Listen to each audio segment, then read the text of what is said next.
Young blood team के द्वारा आयोजित युवा सम्मान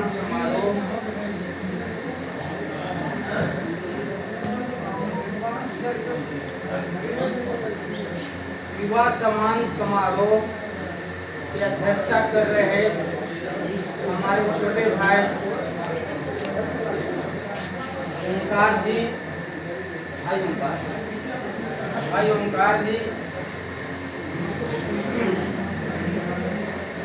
इस समारोह के सचिव मृणाल सागर उर्फ लकी सिंह जी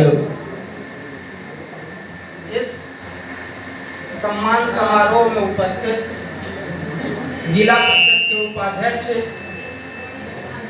भाई शीतल प्रसाद यादव जी,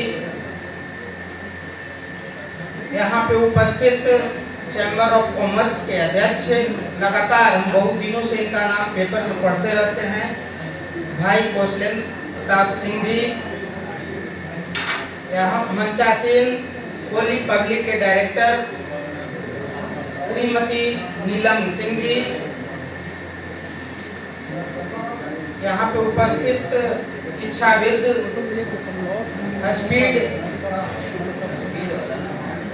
स्पीड मैथमेटिक्स, और यहाँ तक कि यहाँ जितने भी छात्र अभी तक हम देखे लगता है यहीं के संस्थान के हैं, तो विशेष आपका इस शहर की तरफ से आभार प्रकट करना चाहता हूँ शशि जी का। यहाँ पे उपस्थित चिकित्सा के क्षेत्र के डॉक्टर हमारे राजीव रंजन जी, बहुत देरों से बैठे हुए हमारे सहयोगी धर्मेंद्र जी, हमारे नेता एक बैठे हुए हैं पीछे नीरज जी, छोटे भाई भी हैं,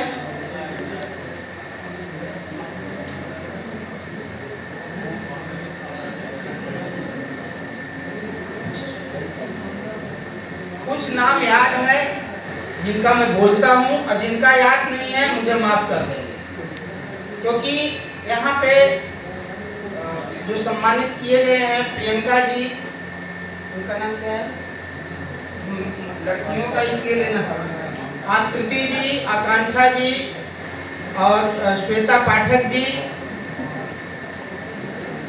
जितने भी एसआई भाई, आपका क्या नाम है, अनुज कुमार गुप्ता जी, माफ कर दीजिएगा सबका नाम याद रखना संभव नहीं है। यहाँ पे हमारे अनीस उर्फ गुलशन, ऐसे रिश्ते में मामू लगते हैं छोटे बहुत, वो भी बैठे हुए हैं, और चंदन शाही जी लगता है बाहर निकल गए हैं।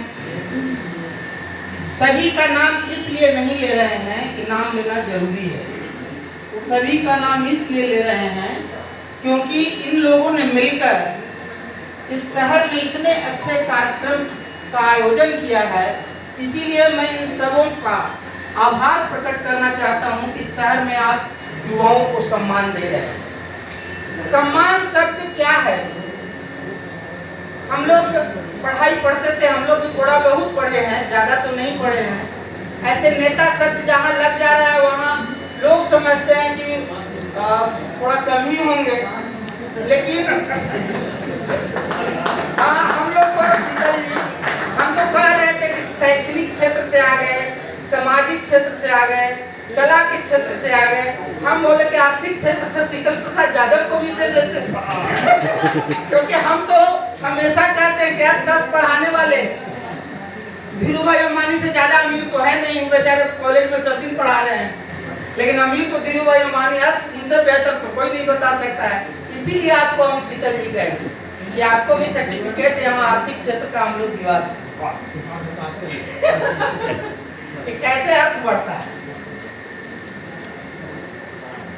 सम्मानित किए गए सभी युवा युवतियों को मेरे तरफ से हार्दिक बधाई एवं शुभकामनाएं, और जीवन में बहुत अच्छी बात बताई मैडम आकर के आप लोगों को सफलता के बारे में, बहुत सारे बात असफलता के बारे में, लेकिन मेरा एक मानना है सफलता और असफलता में ज्यादा अंतर नहीं है। क्या अंतर है, क्या आप लोग बता सकते हैं? क्योंकि बहुत जगहों पर जब ये बात हम करते हैं तो लोग कहते हैं लंबी लंबी खींच देते हैं, लेकिन हम एक लाइन में कहते हैं कि अगर आप सड़क पर चलते हैं और ठोकर मिलता है, ठोकर को जो पार कर गया वह सफल व्यक्ति है, ठोकर के इस तरफ रह गया वही सिर्फ असफल है। सफलता और असफलता में अगर हिंदी में कहा जाए तो लगभग सही और बिल्कुल सही। सफल लोग बिल्कुल सही है, असफल लोग लगभग सही है। सफलता असफलता में ज्यादा अंतर नहीं है। जो असफल हो जाते हैं हम तो उनको भी महान दर्जा इसलिए देते हैं कि जो IIT करते हैं या IAS कर जाते हैं वो आपको पढ़ाने नहीं आते हैं, वो आपको क्या बताएंगे कि क्यों असफल रह गए। और शायद जीते हुए आदमी कभी सफलता के राज बताएंगे भी नहीं, लेकिन जो हार जाता है असफलता के राज बताता है कि हम में एक कमी रह गई, इसको कर दो, आगे बढ़ जाओगे। सच्ची जैसे और ये सब बातें निर्भर करती हैं आपके योग्यता पे। हम कुछ दिनों एक मोटिवेशनल क्लास जाया भी करते थे और लिया भी करते थे, तो उसमें चर्चाएं होती थी कि ड्रीम, गोल, प्लान, स्ट्रेटजी, एक्शन। और ये सर्किल में था कि ड्रीम को आपका सपने हैं तो सपने को कैसे पाएंगे, तो सपने को जब छोटे पार्ट में तोड़ देते हैं तो लक्ष्य हो जाता है और उसके बाद उसको एक योजना बना लेते हैं और रणनीति बना लेते हैं, तब एक्शन करते हैं, तब वहां पहुंचते हैं। लेकिन आपको एक चीज और कहना चाहेंगे, वो एक्शन और रिएक्शन ये सब कब होता है? गुरुत्वाकर्षण सब पढ़े, मोटा मोटी हमको लगता है कि गुरुत्वाकर्षण सब जानते हैं।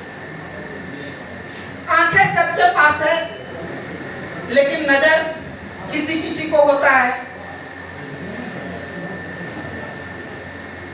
दिमाग सबके पास है लेकिन समझ किसी किसी को होता है। एक नजर, आंखें, दिमाग और समझ के अंतर को कौन स्पष्ट करेगा? इस अंतर को स्पष्ट करता है शिक्षा।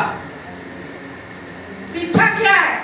हम साक्षर होने, जो साक्षर हैं, बहुत सारे लोग हमको कहते हैं कि अशिक्षित हैं, हम बोलते हैं कि नहीं वह साक्षर है। साक्षर बहुत लोग हैं, शिक्षित होने में जमाना लग जाता है, क्योंकि हमने पढ़ा है कहीं पे कि continuous learning is the minimum requirement for our success in any field of life. Success का मतलब सिर्फ क्या नहीं है, ग्रोथ और सक्सेस में बहुत अंतर होता है। क्योंकि आप अगर कुछ आंकड़े पार कर जाते हैं वह ग्रोथ है, अगर कुछ आंकड़े से और ऊपर चल जाते हैं तो प्रोग्रेस है, लेकिन अगर उसमें एथिक्स नहीं है तो वह सक्सेस नहीं है। क्योंकि सक्सेस में अगर एथिक्स का मतलब क्या, ह्यूमैनिटी, मोरलिटी अगर नहीं है तो वह सक्सेस उसको नहीं बोला जा सकता। कुछ दिन पहले जब इंटरफेथ डायलॉग के बारे में विवेकानंद का सारे लोग बात करते हैं, तो उन्होंने क्या बढ़िया बोला था जीरो के बारे में और सब चीज के बारे में, धर्म के बारे में अमेरिका में जाकर। लेकिन उन्होंने कुछ बातें और कही थी। वो बातें कहीं क्या कहा था? उन्होंने कहा था कि अगर इंडिया में आपने 19वीं शताब्दी में सर्वधर्म संवाद करके और अमेरिका बुलाकर हमें इतना अनुग्रह किया है कि मैं उसका वर्णन नहीं कर सकता हूँ, नहीं तो मैं अपने धर्म के कुएं में बंद कर और लगता कि मेरा धर्म ही सबसे बड़ा है, मैं आपका धर्म के बारे में नहीं जान पाता। और आज शायद हम लोग वही कर रहे हैं, सब अपने धर्म और जात और अपने साक्षरता, अपने थोड़ा बहुत शिक्षा के कुएं में बंद करके और मैं अपने आप को महान समझने लगा। शायद ये मैं अपना मानता हूँ, आपको नहीं कर रहा हूँ, आप बहुत महान, आप इस लेवल पे पहुंचे हैं। लेकिन मैं जब उस विवेकानंद के बारे में सुनता और समझता हूँ, इसलिए यह बात कह रहा हूँ। उस विवेकानंद को कौन जानता? अगर क्योंकि आप जानते हैं कि विश्वनाथ दत्ता अबुनेश्वरी देवी के बेटा कौन थे? उनके माता पिता का आप नाम जान पाते? विवेकानंद के वजह से उनके माँ बाप का नाम जान। तो जन्म से ज्यादा महत्वपूर्ण क्या हो जाता है? मृत्यु। आपका कर्म। कौन जानता कि खट्टर कला गांव में विद्यावती के घर में एक लड़का पैदा होगा जो भगत सिंह निकलेगा। अगर भगत सिंह नहीं होते न उस गांव का नाम जान पाते और न हम उनके माँ का नाम जान पाते। कौन जानता कि करमचंद दास के घर में और पुतली बाई के घर में कैसा लड़का पैदा होगा जो यही नहीं पूरे दुनिया को एक विचार देगा जिसका नाम मोहनदास करमचंद गांधी है। कोई नहीं जानता। तो जन्म से ज्यादा महत्वपूर्ण मृत्यु है और आपका कर्म है। कर्म योगी वह होते हैं, हम कोई टीचिंग नहीं कर रहे हैं, लेकिन हमने जो पढ़ा है वो समझा है, आपसे शेयर कर रहे हैं। हम कन्विंस भी नहीं कर रहे हैं, हम आपसे इसलिए साझा कर रहे हैं कि सामाजिक समस्या के समाधान में अगर योगदान है तो वह कर्म योगी है। अगर सामाजिक समस्या के समाधान में योगदान नहीं है तो वह व्यक्ति कर्म योगी नहीं हो सकता था। यह बातें श्री कृष्ण ने अर्जुन को बताया था गीता में। और हम और आप अगर कर्म योगी बनना चाहते हैं तो हमको और आपको सामाजिक समस्या में भी हिस्से लेने की जरूरत है। चाणक्य ने एक बात कही थी कि आजकल के युवा और बुद्धिजीवी राजनीति से आते हैं, इसलिए ये बात कर रहे हैं कि राजनीति को कोसते तो हैं लेकिन आते नहीं हैं, और जब तक आएंगे नहीं तब तक सुधरेगा कैसे। हम तो हर आदमी को आमंत्रण करते हैं कि सामाजिक, क्योंकि राजनीति बहुत चीज अफेक्ट करेगा। कोई आएगा वह माने आर्मी को अग्निवीर कर देगा, छोटा कर देगा, वो प्रभावित करता है। हो सकता है वह योजना सही हो, हम किसी पार्टी की बात नहीं कर रहे, हम जनरल बात करते। हो सकता है लॉन्ग टर्म उसका फायदा हो, लेकिन शॉर्ट टर्म में जो लोग उसकी तैयारी कर रहे थे उनका क्या होगा। तो चाणक्य कहते कि कोशिए, लेकिन आपको उस दलदल में उतर करके साफ करने की भी जरूरत है। हम लोग उसको कर सकते हैं। हम लोग यह भी कर सकते हैं, एक बड़े शायर ने कहा है कि आप जब कोई संघर्षों से गुजरते रहिएगा, बहुत सारे आंसू निकलेंगे, बहुत सारे घाव होंगे। बड़े बड़े लोग को मंच पर अगर आप देखते हैं कोट टाई और पुशअप में, आप ये मत समझिएगा कि बड़ा स्मार्ट है। वो बहुत सारे उनके अंदर घाव हैं, उसको छुपाने के लिए कोट टाई पुशअप में ऊपर आते हैं कि मेरे अंदर के घाव आपको न दिखे और सफलता की राज आप न जान पाए। उनके कोट को खोलिएगा तो बहुत संघर्षों, बहुत ताने, बहुत उनको अपमान सहना पड़ा है, तब वहां पहुंचे हैं। इसीलिए मैं कहता हूं सम्मान की ऊर्जा तो है ही, लेकिन अगर आप कहीं अपमानित भी होते हैं तो अपमान की ऊर्जा सम्मान की ऊर्जा से ज्यादा ताकतवर होती है। क्योंकि गांधी को अपमानित किया गया था कि काले को हम ट्रेन में नहीं चढ़ने देंगे, तो इंडिया आया और सभी गोरों को इंडिया से फेंक दिए कि ठीक है काले को ट्रेन से फेंको, मैं गोरों को भारत से फेंक दूंगा। उन्होंने फेंका।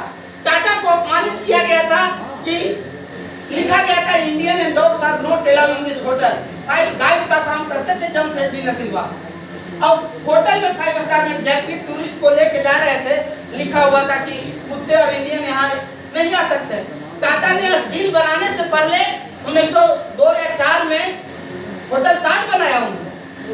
तो अपमान को जलो तो उस तरह जलो, कागज की तरह नहीं कि जलने के बाद आपका राख भी न बन सके। जलो तो सोने की तरह कि जितना तपाया जाए उतना आप में चमक आए।